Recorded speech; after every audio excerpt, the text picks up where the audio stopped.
Hello everyone, back for part 2. This one is another one of a rich person who left money to the parish. So much money, in fact, that his benevolence lasted for many, many years after his death. This is another grave that is always very well looked after. As you can see, it's been painted, and that was done about a year and a half ago. It's very well cared for. Once a year, you'll see, and it's an old tradition, it happens on a Maunday. This man left provision in his will that the church was given a lot of money basically to help deal with the poor. But every Maunday, this old man had been, a gentleman at arms to the king in his day, not really high up ranking, basically like a soldier, diplomat kind of thing. And he was always, seems to have been present at many of the Maunday services, and it obviously stuck with him. Maunday ceremonies when the king gives money and Maunday coins to the poor. And every Maunday, this man in his will left instructions that upon his grave was to be left purses. It was always 21 purses. Inside the purse was a small amount of money, and on top of the purse was a cinnamon bun. And that's one of the traditions with this man, and we will climb up there so we can see him. Here we are. Beneath this tomb are the remains of Mr. Thomas Neptune. This is known as the Neptune tomb, formerly of this parish, who departed this life on the 26th day of September 1724. Now you can see that what I mean about this having been well cared for, because this stone was worn away quite some time ago, then redressed and recarved, and they do that whenever it wears away. Who departed this life on the 26th day of September 1724, aged 49th, in the 49th year of his age. Also Mrs. Anne Neptune, wife of the above, who departed this life on the 2nd day of May 1730, in the 64th year of her age. This tomb was repaired and restored in the year 1825. By an order of the Court of Assistants of the Worshipful Company of Fowlers, London. This man belonged to the Worshipful Company of Fowlers as well, which is sealing chickens and poultry and things like that, but obviously high up. Worshipful Company of Fowlers, London.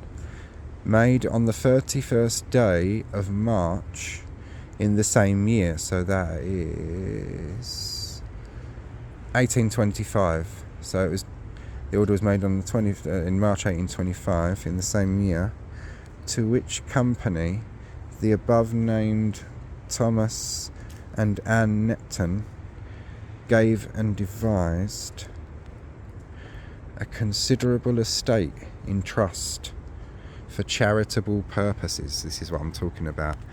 They left money all over the place, and it was all for charity. Died without children. They had children, and they all died, which is very common in those days. And they died without children, and they died very, very wealthy. And they made sure that, like the Parsons family, but this was on a much bigger scale than anything the Parsons were able to do. Bless the Parsons and whatnot, but they left so much money to this parish and through the Worshipful Company of Fowlers that a lot of poor people's lives were saved by their charity. And this is before the welfare state, NHS and all that kind of thing. So the reason that, if you've ever had a working class or a poor ancestor, which damn near every one of us has, the reason that a lot of our ancestors were kept alive in those days was because of the charity of people like this, ministered through churches like this. In an age where people truly believed that they would be judged, and judged quite harshly, charity was quite important. And you've got, in remembrance of Thomas Lamb,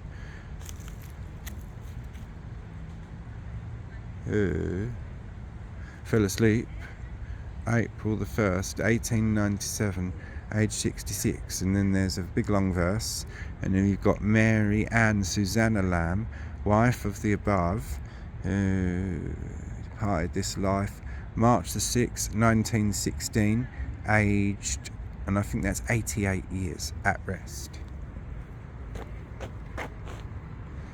This is another one that's sort of been taken apart because it was quite dangerous and it would have fallen down and hurt people otherwise. This one's from the 1700s.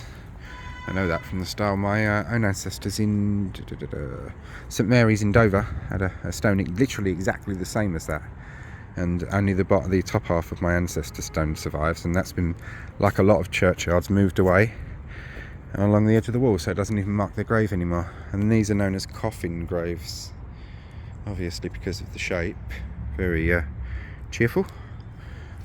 And it did have a headstone, as you can see at the bottom bit there where I'm pointing, but vandalism. And this little bit, unfortunately, of the churchyard has had a lot of vandalism in memory of Sarah, the beloved wife of John Bissell, who died suddenly on the morning of her 51st birthday, 25th of September 1883. Oh, that's awful, isn't it? See, this is what I mean about churchyards. A lot of people find them creepy and scary, but you can uncover some interesting, although sad, stories. And it's got John Tuck Bissell, and I had to research this one because on my Nan Elizabeth's or Liz's side of the family, there is Tucks, different side of the family to what came from here, but they did eventually marry into each other through my nan and granddad. Tucks, the name was, and I wondered, are they the same relation? But they weren't. And it's the eldest son of the above, and he died on the 10th of August 1868, aged 7 years. Also Fanny, Sarah, George and Arthur, who died in their infancy, that's their children. Of also John Bissell, died the 11th of January 1892, aged 63 years. Lord, all pitying Jesus, blessed grant them thine eternal rest.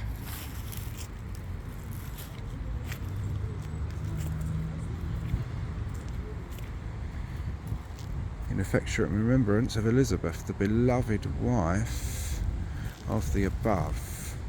And that will be the family grave of Edgar Martin of this parish. So it should be Elizabeth Martin.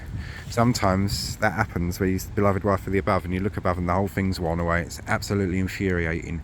Who died April the 24th, 1878, aged 51 years. She is mourned deeply. Also, the above named Mr. Edgar Martin died suddenly. Another one died suddenly, June the 21st, 1880, aged 52 years. Also of Ada Mary Martin, granddaughter of the above, who died February the 13th, 1881, aged 1 year and 2 months. And then you've got Annie Elizabeth, great-granddaughter of the above, and her inscription, I'm afraid, is completely worn away. But yeah, look, this is the curfew tower. This is the only part of the abbey the only original part of Barking Abbey that remains. And up in the top there, you've got something known as the Holy Rood, which is a big carved stone block with religious imagery on it. And that's one of the few very surviving things from the abbey, and they think that only survived because the nuns had it buried in the churchyard, because it was found in the nuns' burial ground, which is just through that gate there. We'll see that at the end of my tour, because at the end of my tour we're going to see the graves of 2 saints and a royal abbess. Seen them before, but we're here again, better technology, and bearing in mind what day it is, my friend Stephen, he quite found my cemetery lives interesting, so there we are, in loving memory of James Turner Moffat, who died August the 8th, 1886, aged 55 years.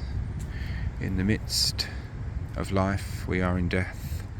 Also Mary Ann, widow of the above, who died March the 18th, 1892. That is aged 59 years. The life expectancy for some people back in those days was very bad. This is one of my ancestors, Faulkner. I told you about, who married into the Lees. The Faulkners, the Lees, the Hammonds, the Maywoods, and the Weatherbys were all my family that was sort of here and bouts. The Lees, Faulkners and Hammonds were of Barkingside, but this was their parish. Basically, this man is the cousin of my great-great-great-grandfather, Robert Faulkner, who departed this life, and it's the 28th day of March 1836. I know that, although this is blistered, as I say, 1836, aged 35. And the verse on that one is, "He who has loved and lost," and it goes on to speak about a parent's loss. But this part of the family, my Faulkners, direct Faulkner ancestor who married into the Lee, they were farm labourers. This bit of the family, come this time, were living in Barking Town here, and they had a shop. I don't know what the shop was though. Joseph Jackson. Start at the top. "Until the daybreak and the shadows flee away, in affectionate remembrance of Joseph Jackson, born at Sandy, Bedfordshire, 29th of January 1805, died 4th of January 1885. Also Rebecca, his beloved wife, born at Chester, Northants, 16th of August 1807, died 12th of December 1887. Which Christ, who is our life, shall appear, then shall we also appear with him in glory. Also of Mary, daughter of the above, born 4th of April 1839, died 14th of December 1917. Also of George Jackson, son of the above, born the 1st of December 1841, died 25th of April 1922. Also of Rebecca, daughter of the above, born 16th of December 1844, died 6th of February 1931. What's that say? So he bringeth them unto the heavens. And as you see, there's a lot of people buried in that one grave, and that was how it was in those days in a churchyard, particularly before the cemeteries got going.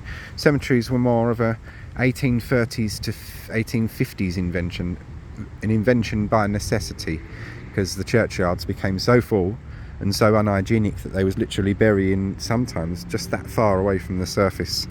And it didn't get quite that bad here, but there are stories, especially in the cities and towns, of people having to run through the churchyards with perfume-soaked rags clasped to their noses because of the smell. Cecil Hugh McAllister, the family grave of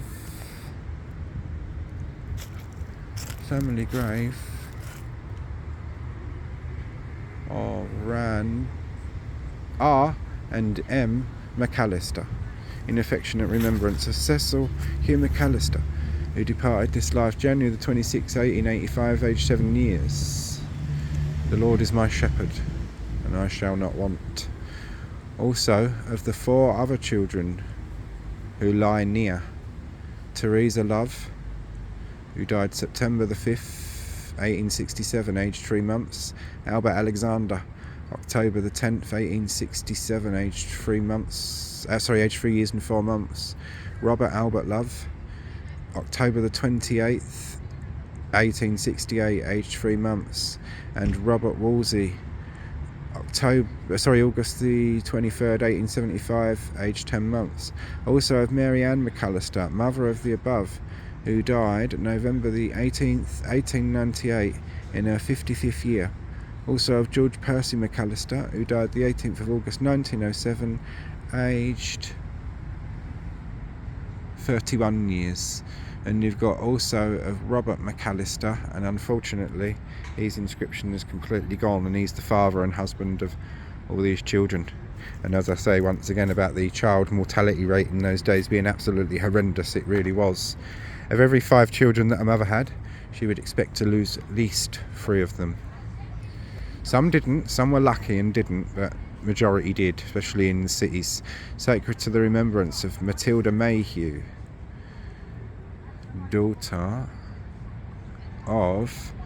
beloved daughter of Samuel and Sarah Mayhew, and she died on the 14th of January 1874, aged 29 years, and so caked in moss and whatnot that And there you see another example of blistering. Basically, these more porous stones, they get a little flaky at the edge here. Then a frost will get in there and it will blister away layer and layer and layer until you end up with like this. And this is Hugh Sloane, this one. And basically there was very little inscription even then. Died the 14th of August 1890, aged 48 years. That's it. So maybe Mr. Sloane didn't have any family, or maybe wasn't very well liked. This is another vandalism one that happened quite some time ago. And this is Lillian, the beloved daughter of William and Sarah Skinner of this parish, and she died on February the 7th, 1886,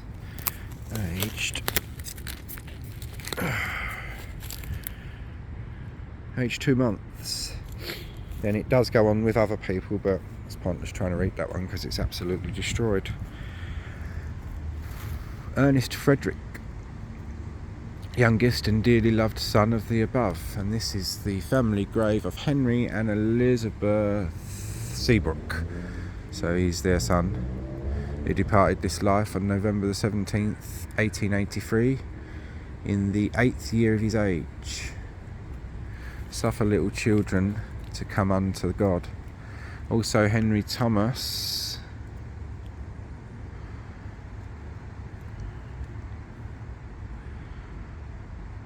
the dearest son of the above. Chief engineer, Henry Thomas, RV something, chief engineer of the SS Horn. Ouch! Jesus, that's holly. That hurt. Right in an area you don't want it either. Trying to work it out. Where was I? Of the SS Horngrange, who died on board of the something.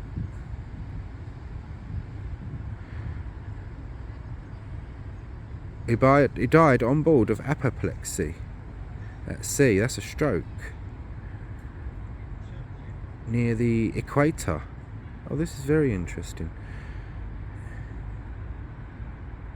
In longitude 31 something west on March the 25th, 1896, aged 34 years. Buried at sea. And then it's got wild seas, rage, remembrance lives on. Also of the above named Henry Seabrook.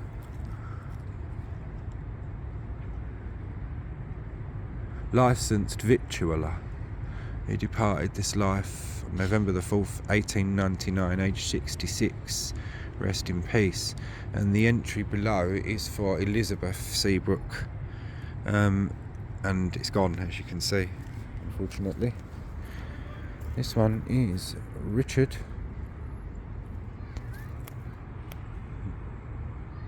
Mildus, Mildous, Richard Mildus, who departed this life September the 17th, 1886, aged 49 years.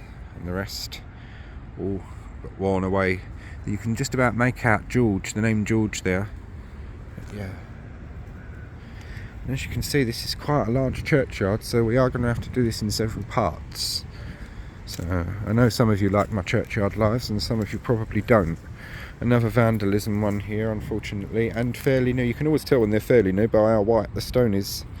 I have no idea why they do it, and no one else has any idea why they do it. Only they know why they do that kind of thing. Sacred to the memory of Lee Rouse, who died November the 2nd, 1875, aged 36 years. Also of William Collier Westerby, grandson of the above, who died April the 12th, 1876, aged 4 years and 3 months. Also of Mary Jane, sister of the above, who died November the 3rd, 1884, aged aged. Oh damn. Aged 1 year and 6 months. Weep not for us.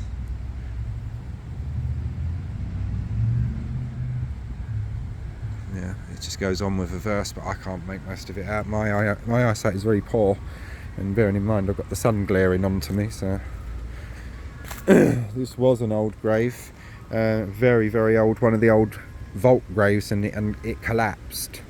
So it was quite a nasty collapse, that one was actually, as well. No one was hurt or anything, but the whole thing just toppled in, and all the stone that was on top of it toppled in and crushed everyone, unfortunately, that was inside. Not obvious, well, they're just bones and coffins, aren't they? But it's not very nice still. These are the old vault ones too.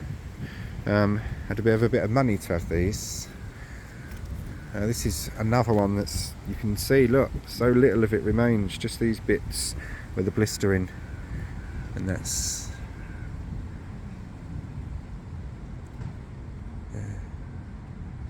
Esther, daughter of, died February the 12th, 1882, and it's also Bessie, died February the 26th, 1882. Oh wow, there's two people lost very soon within each other, so could be a mother and child, could be a disease that wiped the family out. Another vault one here, and there's quite a few buried in this one. In loving memory of Harry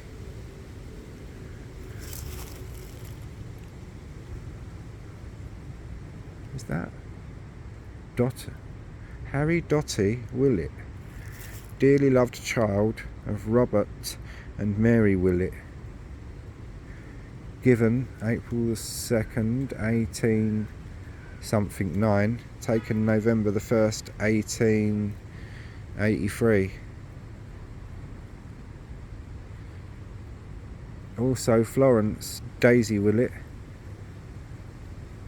born October the 30th, 18 something 1, died June the 15th, 1880 something, because there's quite a lot that's worn away. Or letters have fallen away, and these are actually the old proper lead letters, so I don't even like to touch these ones too much. In loving memory of John Willett, born August 2nd, 1820 something, died second, that's going to be, died October something, 1893. Also Sophia Willett, widow of the above, and pretty much it's going to be born in May, and that is 1820 something, and she died in March the 8th, 1900. It's an interesting date, for personal reasons, I shall not say why, so don't ask me. Emily Louise Morgan, born 26th of February 1877, died 15th of January 1882. And then you've got Frank Stanley Morgan, born 27th of June, died 25th of born 27th of June, died 25th of October 1884. So he's born and died in the same year. And then Emily C. Morgan, born 23rd of July 1903. Emily C. Morgan, 23rd of July 1903, aged 49 years. That's when she died. Let's see if we've got anyone on the other side. No. And these are old ones here from the 1700s. Can't really make much of them out, I'm afraid. That's William something.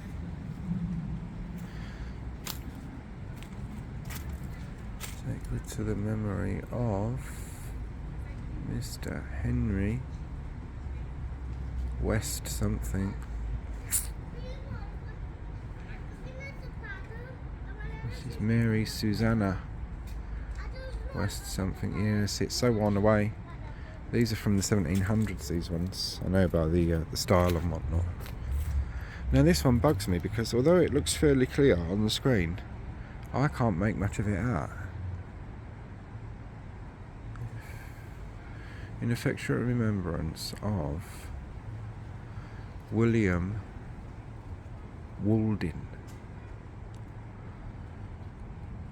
who died, of course, September 14th, and that looks like, it's 1848, aged 20 years. And then James Goodman, so it's not Walden, it's going to be Goodman, I think, who died the 18th of September, and that's 1839, aged 50 years. Also, Mildred Goodman, also Mr. Fred Goodman, son of the above, who died the 11th of June, 81. And it's completely gone after that, so he would have lived into adult years to have been called a mister and have had a trade. Oh, can I smell chicken and chips? Oh no. Oh, look at the state of that. Look, that's one of the ones I was going to show you. It's completely vandalised. People are just scum, aren't they? That's rude. That one had a really clear inscription on it. This one's gone as well. Look, I really don't know what's wrong with people. Well, guys and girls, you can see we live in an age of complete and utter immoralistic scumbags. To the memory of Mr. John White, who died the 30th of December 1862, aged 72 years. Looking to Jesus, the author and minister of our faith. This is another vandalised one that was done some time ago. I honestly don't know what's wrong with people, why they do these things, I really don't.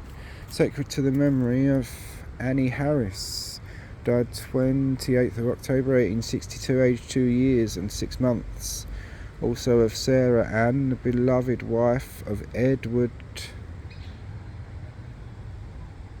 Harris, died 7th of December 1876, aged 41 years. Thy will be done. Also of Edward Harris, died 7th of February 1906, aged 97 years. His bright smile filled our homes with gladness. That's nice to see things out, because it gives you a little touch of the human in these people. Some of them are fairly legible, some of them aren't. In memory of Florence, the beloved child of John and Mary Wilson, who departed this life December the 6th, 1869, aged 13 months. Also Annie Bertha, child of the above, who departed this life October the 23rd, 1879, aged 1 year and 9 months. And Jesus called a little child unto him. Also Ada Mary, who died at Great Yarmouth, September the 30th, 1933. Is that 34 or 03? Sorry, 1898, aged 23 years. And it's got also Harold William Bennett, son of Mr. and Mrs. William Bennett, and grandson of Mr. and Mrs. J.W. Wilson, who died February the 1st, 1898, aged 5 years and 8 months. Then you've got Mr.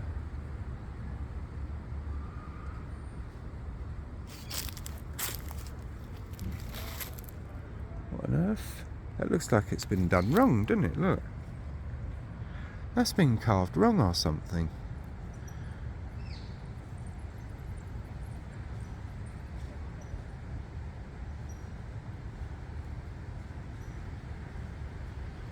The family grave of William and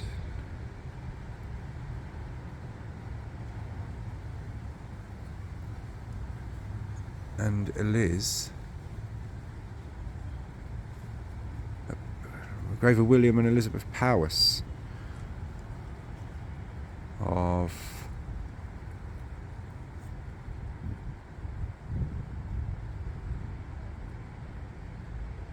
So that's something Cranbourne. That really does look as though it's been carved wrong. Who was born? That's been carved wrong. That's mad, that is. Look, what they've done, I think, is they've carved that wrong, filled it in, and then put letters over it. And that's aged 8 months. And I can't even make out who the person's name is. And then you've got Mrs. Mary Wall, who died April the 17th, 1881, aged 57. Not lost but gone before. Then you've got also Julia Wall, the daughter of the above, who died at Prescott, Lancashire, April the 20th, 1877, aged 22. Also Nathan Wall, son of the above, who died April the 13th, 1881, aged 24 years. And then you've got also Hannah, daughter of the above, who died January the 10th, 1893, aged 32 years.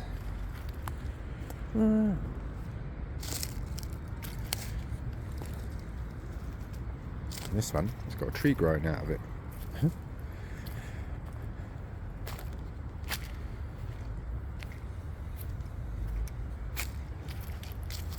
Oh, we are at 31 minutes on this one, guys and girls, so I'll start again and join me again for part 3.